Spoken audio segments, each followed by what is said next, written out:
전국 대부분 지역은 북쪽의 고기압 영향으로 맑고 화창한 가을 날씨가 이어졌습니다. 선선한 바람과 따사로운 햇빛이 어우러지며 외출하기 좋은 하루를 만들었지만 이 평온은 오래가지 않을 조짐입니다. 이번 주 일요일부터 특히 중부지방을 중심으로 본격적인 비 소식이 예보되어 있어 기상 흐름이 급변할 가능성이 큽니다. 지금부터 최신 관측과 예보 모델을 토대로 한층 자세하고 차분한 분석을 전해드립니다. 9월 28일 일요일 중부 중심 강수 예보. 일요일에는 중부지방을 중심으로 비가 내리기 시작할 것으로 보입니다. 일본 기상청의 MSM 모델은 중부 아래, 즉 남쪽 지역에, 유럽 중기예보센터는 중부 윗, 즉 북쪽 지역에 강수대가 더 뚜렷하다고 예측하는 등 모델 간 차이는 존재합니다. 다만 핵심은 동일합니다. 여러 예측 시스템이 모두 중부지방의 강수 집중을 예상하고 있다는 점입니다. 누적 강수량 지도를 통해 어느 지역에 많은 비가 쏟아질지 강수의 공간적 분포를 확인해 두시길 권합니다. 예보상 주요 도시의 낮 최고 기온은 대체로 19도에서 25도씨 사이로 예상됩니다. 다만 비의 영향을 받는 중부지방은 남부보다 기온이 낮아질 가능성이 높아 체감차가 클 것입니다. 비가 내리는 동안에는 도로 미끄럼, 저지대 침수 위험, 시정 저하 등이 발생할 수 있으니 교통안전과 배수로 점검에 유의해야 합니다. 9월 29일 월요일 강수 소강 뒤 큰 일교차. 월요일이 되면 비구름이 물러가면서 전국적으로 맑아지는 곳이 많겠지만 아침 최저기온은 평년보다 낮아지며 낮과 밤의 기온차, 즉 일교차가 커질 전망입니다. 밤사이 기온이 빠르게 내려가기 때문에 외출 전 아침 기온을 다시 확인하고 겹쳐 입을 수 있는 옷을 준비하는 편이 안전합니다. 상층 대기 구조, 즉 기압과 고도별 분석은 이번 변화의 원인이 좀 더 명확해집니다. 850헥타파스칼 약 1500m 상공 레벨의 등온선을 보면 지상기온과 약 10도씨 차를 도이는 흐름이 관측되는데 이를 통해 지상의 낮 최고 기온이 대체로 20도씨 초중반대에 머무를 것으로 추정됩니다. 한편 약 5500m 상공에서 관측되는 등고선값, 즉 북태평양 고기압의 가장자리선으로 불리우는 5880 등이 이번에는 평소보다 낮은 수치가 포착됐습니다. 이 같은 패턴은 차갑고 밀도가 높은 공기가 상층에서 한반도로 내려오고 있음을 시사합니다. 즉 단순한 가을 쌀쌀함을 넘어서 상층의 찬 공기 유입에 따른 급격한 기온 변화와 체감온도 하강이 예상됩니다. 그 영향, 체감, 건강, 일상 준비. 맑고 선선한 가을 공기가 몰려오면서 낮에는 상쾌하지만 아침 저녁으로는 쌀쌀한 감각이 뚜렷해집니다.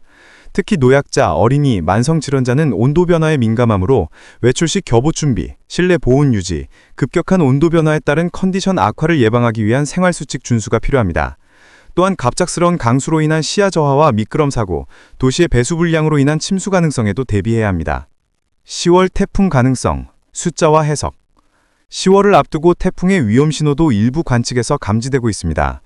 GTH맵 분석 소스명 그대로 인용하면 10월 초 태평양에서 태풍이 발생할 확률은 40% 이상으로 제시되며 10월 초 중순에는 다소 낮아져 20%대 이상으로 평가되는 구간도 있습니다. 또한 10월 중하순까지 합친 데이터에서는 연속적인 태풍 생성 가능성이 제기되고 있습니다. 숫자 자체는 경계를 늦추지 말라는 신호지만 중요한 것은 태풍이 발생하면 반드시 우리나라로 향하느냐입니다. 역사적 통계, 즉 기상청 과거자료 1991년 2020년 기준을 보면 10월에는 평균 3.5회 정도의 태풍이 발생했고 그중 우리나라에 직접 영향을 준 태풍은 평균 0.1개, 즉 확률로 환산하면 약 2.85%에 불과했습니다. 이 통계만 보면 직접 상륙할 확률은 낮아 안심할 수도 있습니다. 그러나 최근 기후변동성 증가를 반영한 2021년부터 2024년의 사례는 다르게 해석될 여지를 남깁니다. 이 4년 동안 10월에 발생한 태풍은 총 14개에 달했지만 우리나라에 직접 상륙한 경우는 드물었습니다. 즉 발생 빈도는 오히려 늘어날 수 있으나 한반도 직역으로 이어질 확률은 연도별로 크게 달라질 수 있다는 뜻입니다. 요약 및 실전 광고. 이번 주는 맑음, 중부 중심 강수, 강수 소강, 상층의 찬 공기 유입으로 일교차 확대라는 흐름을 볼 것입니다. 9월 28일 중부 중심 강수, 주요 도시 낮 최고 19도에서 25도씨 예상. 9월 29일 이후 아침 기온 하강 유의. 상층, 즉 850헥타파스칼 5500m 레벨 분석은 차갑고 무거운 공기가 내려오고 있음을 보여주며 이로 인해 체감온도 변화가 클 수 있습니다. 10월 태풍 발생 가능성, 즉 모델 기반 예측은 무시할 수 없지만 과거 통계상 한반도 직역 확률은 낮은 편입니다. 그럼에도 불구하고 발생 빈도의 변화와 불확실성을 고려해 예의주시가 필요합니다. 마지막으로 당부드립니다. 예보 모델은 계속 업데이트됩니다. 이번 주와 10월의 기상 상황은 예보 경로와 강도에 따라 지역별 영향이 크게 달라질 수 있으니 출근, 등교 전과 외출 시 최신 기상 정보, 즉 강수예보, 기상특보, 해상경보 등을 확인하시고 필요시 비상용품, 우산 방수 장비와 보온용품을 준비해 주세요. 그러나 역사가 증명하듯 10월의 태풍이 한반도를 덮쳤을 때 그것은 단순한 폭풍이 아닌 악몽 그 자체였습니다. 발생 빈도는 낮지만 한번 북상하면 모든 것을 쓸어버리는 재앙의 괴물로 변모했습니다. 수도권 교통망이 마비되고 남부지방은 순식간에 물바다가 되었으며 국가 전력망까지 끊겨 일상이 무너졌던 장면은 기록 속에 생생히 남아 있습니다. 이처럼 10월 태풍은 잦지 않지만 나타나는 순간 치명적인 피해를 안기는 희귀하지만 치명적인 재난입니다. 그렇기에 우리는 10월에도 결코 경계를 늦출 수 없습니다. 많은 이들이 10월은 가을이니 태풍은 끝났다고 한심합니다. 하지만 역사는 정반대의 메시지를 던집니다. 드문 빈도의 10월 태풍은 오히려 더 강력하고 한 번 닥치면 국가적 위기를 남겼습니다. 대표적인 사례가 바로 2016년 태풍 차바와 1985년 태풍 브렌다입니다. 2016년 태풍 차바 2016년 9월 29일 발생해 10월 5일 소멸한 태풍 차바는 중심 기압이 905헥토파스칼까지 떨어졌던 기록적인 초강력 태풍이었습니다. 불과 몇 시간 동안 일본 규슈와 우리나라 동남부, 부산, 울산 등을 물폭탄으로 뒤덮으며 항만, 도로, 주택가를 순식간에 침수시켰고 차량이 둥둥 떠다니고 아파트 지하주차장이 물에 잠기며 주민들이 고립된 장면은 지금도 많은 이들에게 충격으로 남아 있습니다. 단순한 폭우가 아니라 도시 전체를 마비시키는 재앙적 태풍이었습니다. 1985년 태풍 브렌다. 더 충격적인 사례는 1985년 9월 30일 발생해 10월 9일 소멸한 태풍 브렌다입니다. 한반도에 직접 상륙한 이 태풍은 공식적으로 사망 실종자 57명, 당시 화폐 가치로 280억 원의 피해를 남겼습니다. 농경지가 파괴되고 수많은 가옥이 무너져 내렸으며 수천 명이 삶의 터전을 잃었습니다.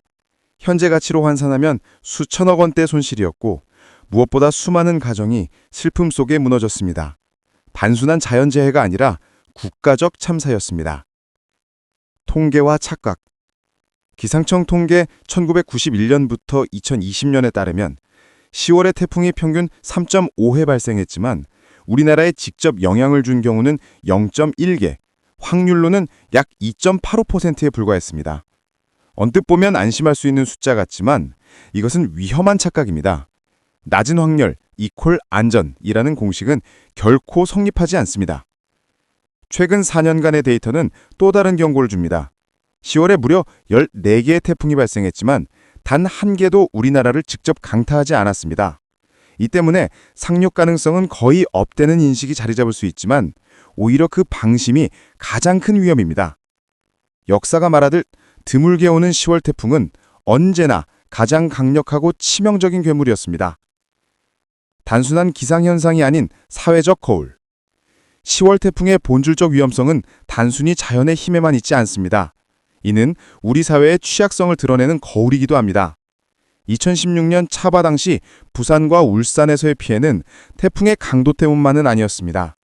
항만 배수 시스템은 단 몇 시간 만에 무너졌고 지하차도는 순식간에 물길이 되어 인명피해를 불렀습니다.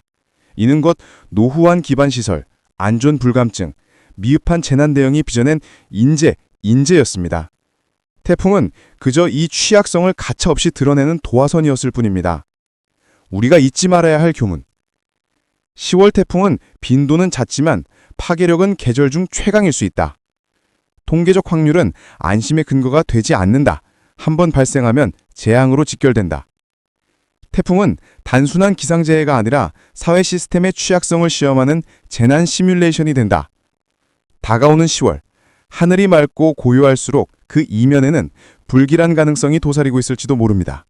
과거 차바와 브렌다가 남긴 교훈처럼 우리는 언제든 괴물 태풍의 직격탄을 맞을 수 있는 것을 잊지 말아야 합니다. 1985년 태풍 브렌다의 비극은 단순한 자연재해가 아니라 사회적 무방비가 불러온 총체적 재난이었습니다. 당시 피해 규모는 천문학적이었지만 복구와 보상 체계는 사실상 제대로 작동하지 않았습니다. 삶의 터전을 잃은 수많은 가정은 재기의 길을 찾지 못한 채 절망 속에 방치되었고 사회적 안전망은 허망하게 붕괴되었습니다. 이는 곧 자연의 힘과 인간의 준비 부족이 맞닿을 때 피해가 얼마나 치명적인 파국으로 번질 수 있는지를 보여주는 사례였습니다. 문제는 현재와 미래가 과거보다 훨씬 더 위험하다는 점입니다. 기후변화가 태풍의 양상 자체를 바꿔놓고 있습니다. 해수면 온도의 비정상적 상승은 태풍을 더 늦은 시기까지 그리고 과거보다 훨씬 강한 세력으로 유지시킵니다. 한때 9월이 지나면 태풍 위험은 서서히 줄어든다고 여겨졌지만 이제는 10월, 심지어 11월에도 초강력 태풍이 한반도를 덮칠 수 있다는 것이 기상학계의 엄중한 경고입니다.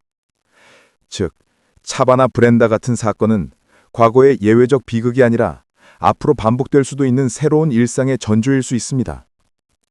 그렇기에 단순히 10월의 태풍의 확률은 낮다는 수치에 안도해서는 안 됩니다.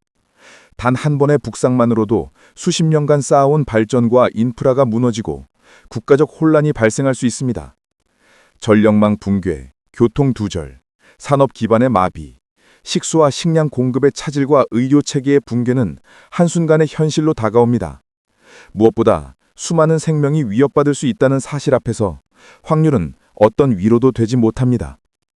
따라서 지금 우리가 마주한 과제는 단순히 재난을 피하려는 것이 아니라 언제든 닥칠 수 있는 재난에 대비할 수 있는 사회적 체질 개선입니다. 기후 위기의 시대, 태풍은 더 이상 가을이 오면 끝나는 계절적 현상이 아닙니다. 오히려 예측 불가능한 괴물로 진화하고 있으며 우리의 대응 체계가 제대로 작동하지 않는다면 피해는 눈덩이처럼 불어날 것입니다. 10월의 하늘은 낮에는 맑고 따스한 햇살을 내쬐며 평화로워 보입니다. 밤에는 선선한 가을 바람이 불어와 누구나 방심하기 쉽습니다. 그러나 그 고요함 뒤에는 언제든 괴물 태풍의 그림자가 도사리고 있습니다. 2016년 차바와 1985년 브렌다가 남긴 교훈은 과거의 기록이 아니라 미래를 향한 경고음입니다. 기후변화가 가속화되는 오늘날 단 한 번의 태풍은 도시를 물바다로 만들고 산업 기반을 붕괴시키며 수많은 사람들의 삶을 송두리째 흔들어 놓을 수 있습니다. 10월의 태풍은 자주 오지 않습니다. 그래서 사람들은 방심합니다. 그러나 바로 그 방심이 가장 치명적인 약점입니다. 단 한 번의 상륙이 모든 것을 뒤엎을 수 있으며 그 피해는 단순한 불편을 넘어 국가적 재앙으로 비화합니다. 정전, 교통 두절, 식수와 식량 공급의 차질, 의료 마비, 그리고 소중한 생명들의 상실. 이 모든 것은 현실에서 이미 반복된 시나리오입니다. 그리고 우리는 반드시 기억해야 합니다. 재난은 만약의 문제가 아니라 언제의 문제라는 사실을.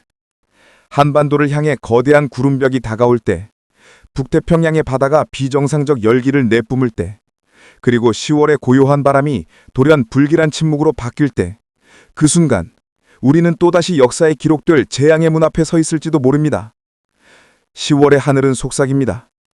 나는 평화로울 수도 있지만 언제든 너희를 집어삼킬 수 있다. 그러므로 지금 이 순간이야말로 우리가 대비할 마지막 기회일 수 있습니다. 방심하지 마십시오. 기억하십시오. 10월 태풍은 드물지만 오면 재앙입니다.